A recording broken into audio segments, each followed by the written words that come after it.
Hello everyone, how are you today?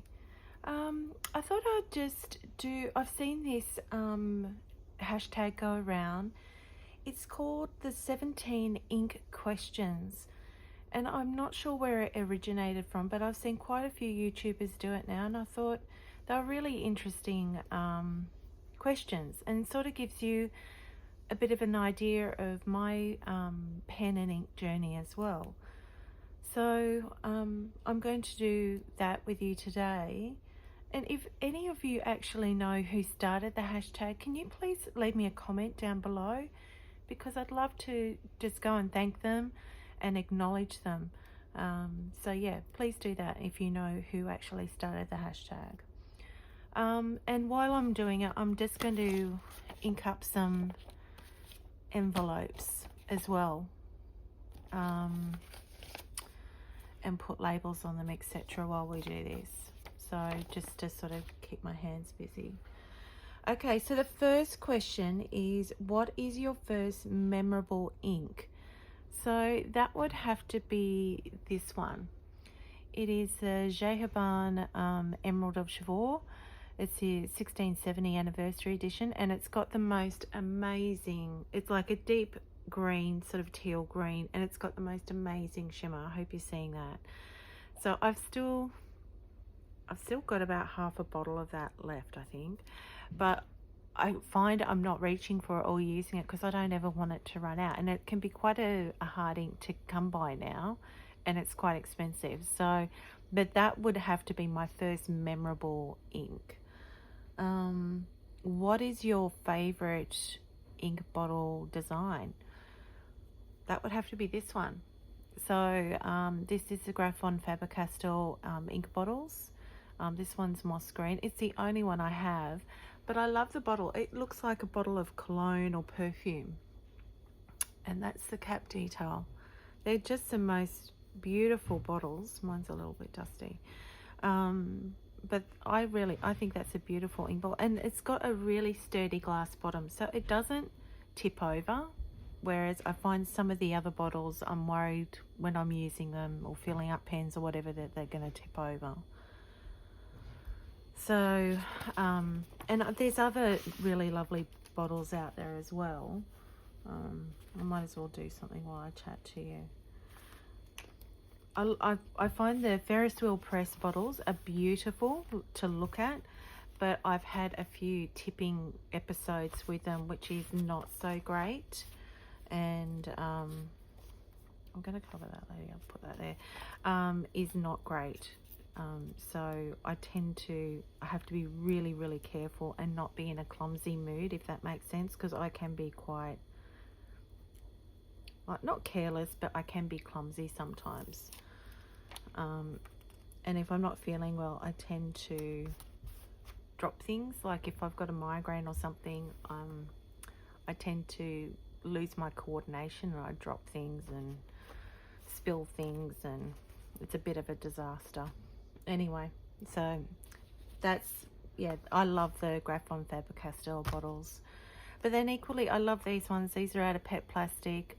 Robert Oster's very environmentally conscious, so his bottles from the PET plastic, they're reusable plastic, so I like those as well.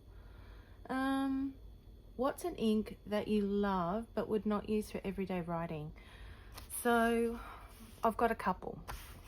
I love the Ferris wheel press buttered popcorn. It just makes me happy every time I have it in a pen and I write with it. But I find sometimes, like, I can't use it at night because it's really hard on the eyes because it's quite light. And not only that, when I'm using writing for pen pals and things, some people, their eyes can't sort of adjust to that light, sort of those light coloured inks. So that's the one that I really love, but don't tend to use for everyday writing for that reason. Trying to work out what I'm able to put on this one. Let's put that one. So yeah, so that's one of them. The other one that I think is a spectacular ink, but it just takes so long to dry, is the Organic Studio Blue Nitrogen. Like, I've got a bottle of that and I hardly ever use it because even after 2 weeks of writing with it, it will still smudge and things, but it looks spectacular. It's this bright, vibrant blue with this crazy red sheen. So that's another one that can be a bit hard to use for everyday writing because just for the smudge factor. How do you discover new inks? I discover new inks mainly through well, I guess Instagram. I might see other someone else that has swatched it. Why isn't this working? Has swatched it, and that gets me a little bit curious about it. First of all, I try and get a sample of that ink if I can. Desk Vander and Pulp Addiction here in Australia are great for samples, and very reasonably priced. So that's always sort of my first go-to if I can get a sample of it first. And do I put that in the middle? Yeah, maybe in the middle. So that's what I try and do. I try and get a sample of it first. The other thing is I've got a few pen pals that are really into fountain pens as well. And so if they write with an ink in their letter, that might get me a little bit more curious about it as well. And so I start sort of researching and investigating it. And then in my notebook, I actually have a wish list of inks that I would like to try. So then when my budget permits, I then try and acquire some of those inks in sample form first to try. What's the next one? Do you use inks for anything other than writing? I do a lot of writing with my pens and inks. So I journal, I write a lot of letters. I have a lot of pen pals who I really love and appreciate. And then I do my to-do lists and, you know, note taking. And if the kids need a note for school, I'll use a fountain pen for that. On occasions, I have actually used them for doing Zentangles and doodling. I haven't done a bit of that for a while actually, but I sometimes use them for that. I wish I could say I use them for sketching and drawing, because I think I've got a couple of friends who are just the most amazing like artists, and they can sketch with their pens and color with the ink, and they just do a beautiful job. My skill level is not up there for that. I really don't want to put anything on that. That's too pretty. I might have to find just a small. No, I think I could just put a plain piece there and maybe write the address. What do you reckon, guys? Because I don't really want to cover that over. We could put the address there, right? Let's do that. So yeah, that's what I find. And yeah, I mean, obviously I'd love to sort of do a bit more with them. So I think that's something that over the years we'll just gradually sort of continue and explore as I go along on my fountain pen journey. What's an ink that's worth hoarding? So I have, let me see if I can find it. It's not inked up at the moment, so I should be able to, not in there. Must be in this one. This is actually going to go into another question too. So I might as well let that out. So this is my custom Copperline pen with a Platinum 3776 medium nib that I got just Stephen of Just Turnings to make for my nib. And I have had some other inks in it, but this is my favorite ink for it, Teranashi's Opera Rose, and I have not got very much left in it. It's like, I'm probably getting down to like 1/6 of the bottle, and I've only had it for about a year, but I have just used that ink over and over and over again and love it, and haven't grown tired of it, and I really love it in this pen. So because I've got low on that ink, and it does, when it is in stock, it tends to sell out really quickly. I've actually bought a backup bottle of this ink, and I think I've only ever done, that's probably the second time I've done that. The first time I had, it was one of my first inks too, Monteverde California Teal, and I had the 30ml bottle of it, and used that up. So then I bought the big bottle of it, and I think, yeah, they're the only two inks I've really sort of bought twice. So yes, Teranashi's Opera Rose, definitely one I love, and yes, I will hoard that. How do you choose which ink goes into a pen? Does it have to match? Do you always use the same pen, same ink in a pen? Well, for this one, yes. I've started using this pen solely with this ink and absolutely love it, and can't see that changing anytime soon. As far as matching pens and inks, I don't tend to, well, sometimes I do match. I'll try and look for a color in the resin that, you know, will go with an ink that I just want to use for that month. And the process for picking my currently inked pens for the month is usually based on the inks that I want to use, and then I will try and find a suitable pen for that ink. Because if it's a dry ink, I need to find a pen that is a wet writer and to suit that ink, so I get the consistency and flow that I really want. And sometimes, yeah, I do matchy, but for the most part, no, that doesn't tend to worry me if it matches. It's more about the pen and the ink pairing and the flow of the ink and how it's going to write. That's more important to me. Number 9, is there a popular ink that's just not for you? What underhyped ink would you like to see more people try? So so this is probably going to feed into the same question. There's a lot of people that sort of reach for the Robert Oster Cafe Crema in those color tones, and I tried that ink. At the same time, I tried this Robert Oster Toffee, and I ended up liking the Toffee better than I liked the Cafe Crema.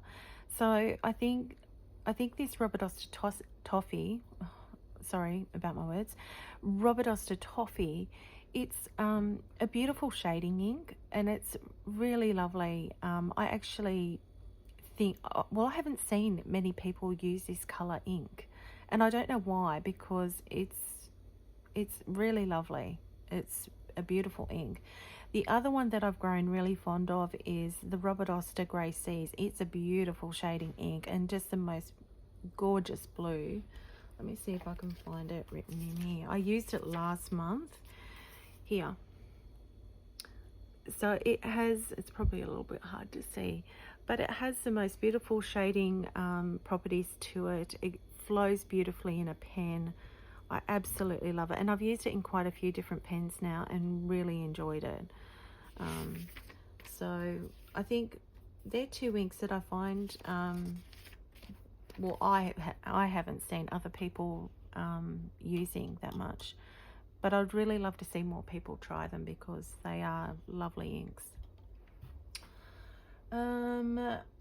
Oh, so I've put number 9 before number 8. That's good on you, Jane. Number 8, do you use ink samples? Is your goal to find an ink to buy a bottle of, or just get a small amount of ink to try? So I do use a lot of samples. I prefer to have a sample of an ink first before I buy a bottle of it. Only because sometimes I've gone ahead and just bought bottles of ink thinking that I'll really like them, and I haven't. They haven't been right for me. So when that happens, I generally pass it on to a friend that I know who will enjoy it. And but yeah, samples are always preferable for me to try first. And my goal isn't always to, I wonder if that one goes here. Do you reckon that goes? Yeah, let's do that. My goal isn't always to buy a bottle of ink, but it's more to just sort of, as I said, if I see someone else using it, and I think it's an ink I might like, well then I get a sample of it first if I can. And sometimes I think I'm going to really love an ink, and when I get it, it's really underwhelming for me. I don't enjoy it as much as I thought I would. So yeah, it's not always about buying a bottle of ink. It's more about just trying it and seeing whether it will suit me and my pens. Hang on, I'll just finish gluing this one. Number 10, what do you do with any unused ink when cleaning a pen? So very rarely do I have to actually empty the cartridge or the pen of ink. I write my pens dry because I write a lot. So very rarely do I actually have to empty a pen and of the ink. And on the occasions that has happened, because it hasn't been a great pairing, I just have to suck it up and put it down the sink. It's not good to actually empty the cartridge or the pen of the ink and put it back into your sample or back into your bottle. That's a big no-no. So yeah, sometimes I just have to suck it up and tip it down the sink, and it's a loss, yep. But yeah, 9 times out of 10 I actually just write my pens dry, and if I don't, I carry them over to the next month. So there's not as much waste. Number 11, what is the most unique ink you have ever used or seen? I think one of the inks that really took me by surprise was Vinter Inc's Bill, I think it's called. And it's actually a purple ink that sort of goes down purple but has the most crazy amount of green sheen. So almost like, do you know what it reminded me of? The Joker out of Batman. Those kind of crazy purple and green colours. So that's probably one of the more unique inks that I've tried and liked. And yeah, was not like I knew it would have a bit of sheen, but was not expecting the amount of green sheen that it had. It was quite mesmerizing and eye-catching to use. I used it in my 30 inks 30 days, I think, last year. So 12, how do you catalog, swatch and track and store your inks? So, you know, some people are really organized and have these amazing spreadsheets. I don't do that. I don't have that. I just have my inks stored in 3 drawers in my desk, and I swatch them. I'll just get them for you. I swatch them, as you've seen me before, on these Warringal swatch cards. I did have these in folders, but I found that I was running out of room, so now I've just got them in here at the moment. And then, you know, some of them are so out of order, it's not funny. I've got to go back and reorganize them. And then I also have, where is it?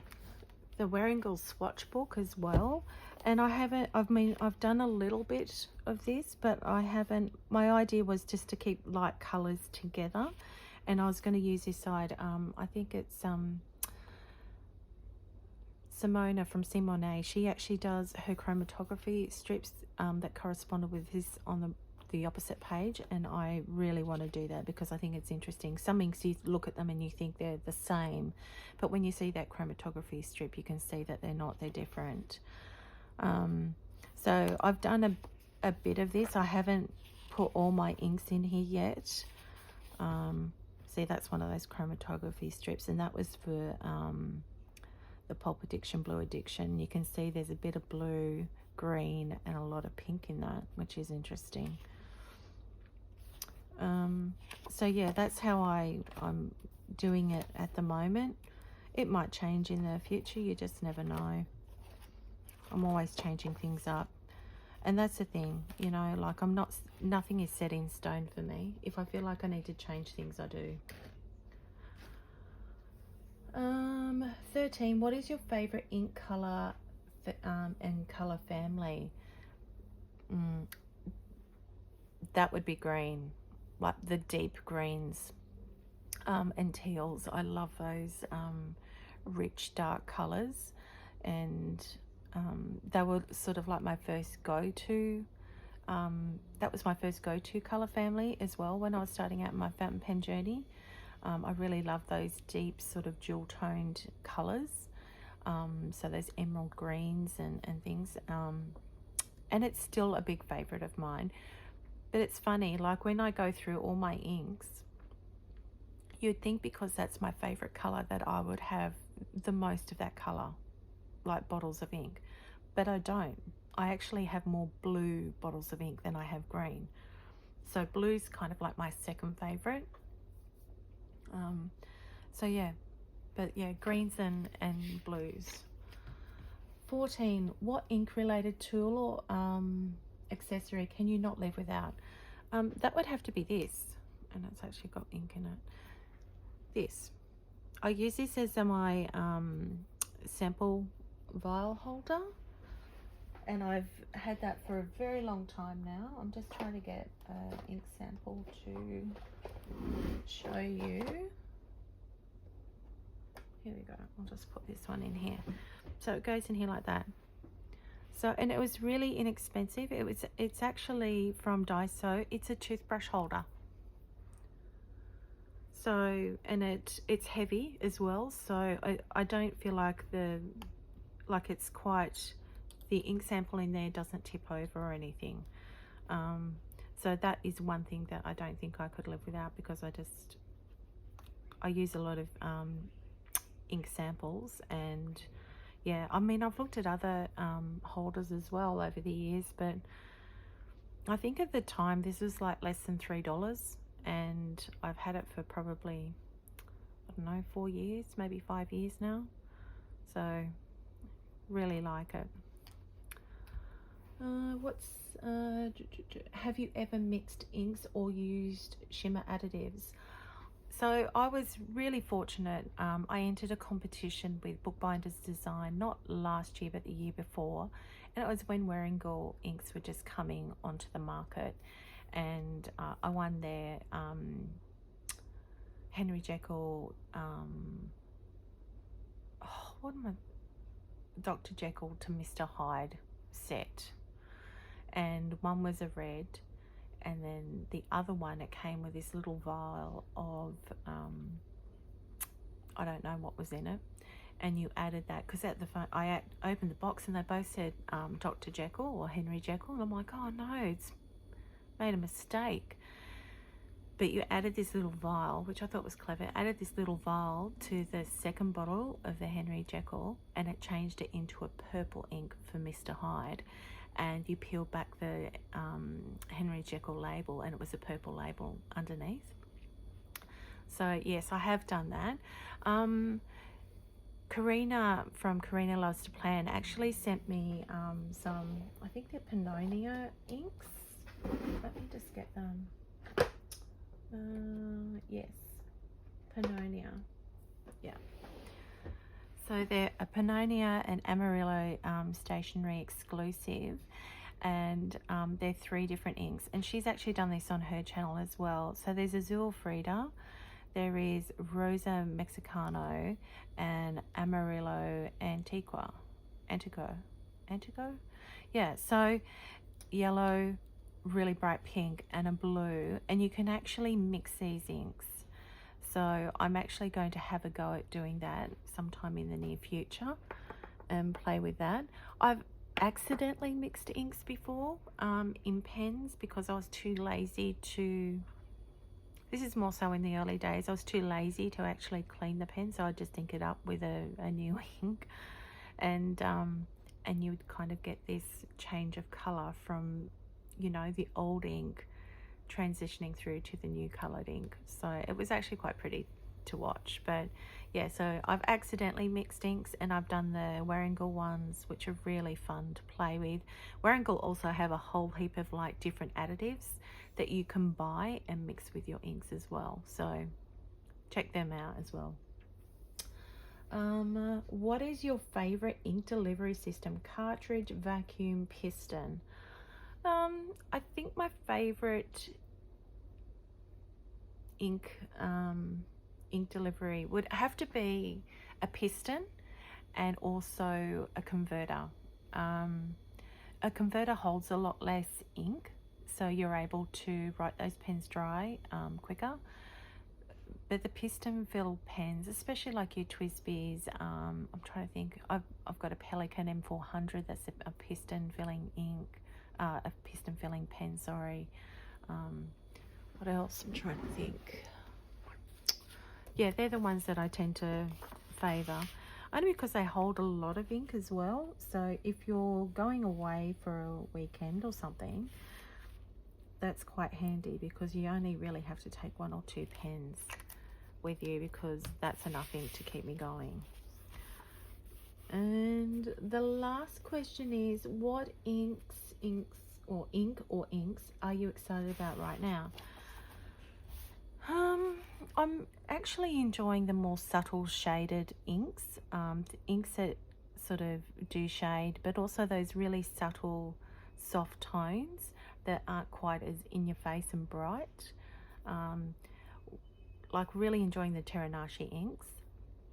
I love the Teranashi Gentle Green as well as the Opera Rose.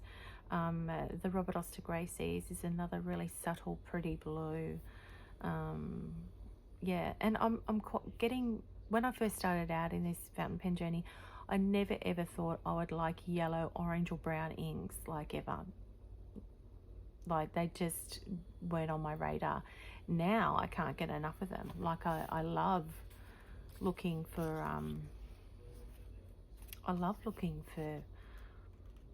different toned brown inks, and Diamine Ancient Copper was one of my favorites for a really long time. And then I thought, you know, I could get a big bottle of that, because I've almost finished. I've got a tiny little bit in the 30ml bottle. And I thought, oh, I could buy the big bottle of it because I know I like it. And then I thought, no, I need to research something different that I haven't used that's in that same colour family. And I came across Veritable Press Steeped Umber, which is very close, but it has more of a brown shade to it than the red, as in the Ancient Copper. So yeah, so I'm enjoying that. And I think that's about it.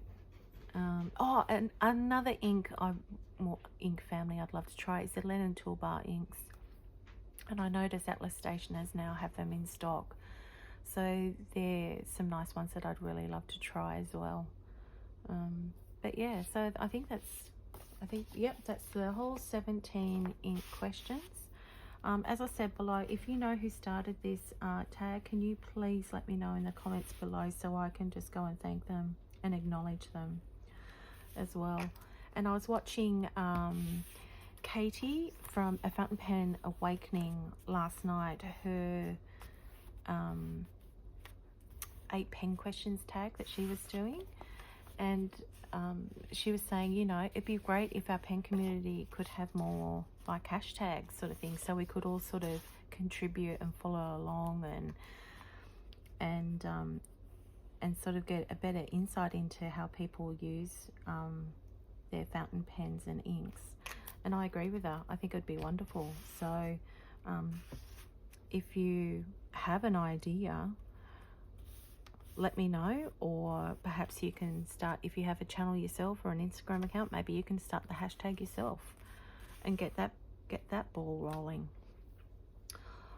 All right, this has been a very, very unorganized video, I think. Clearly I struggle trying to do 2 things at once, or talk, read questions and glue envelopes, but I hope it gave you a bit of an insight as to how I think about fountain pen ink. And yeah, let me know what you think. Like, what was your first sort of ink that you absolutely fell in love with and had to have, you know, because I think that's always just a bit of an insight into the person too, and what they really love and their personality. So with that, I am going to finish this here, say goodbye, take care everyone, have a wonderful weekend, and I'll see you back here next time. Bye.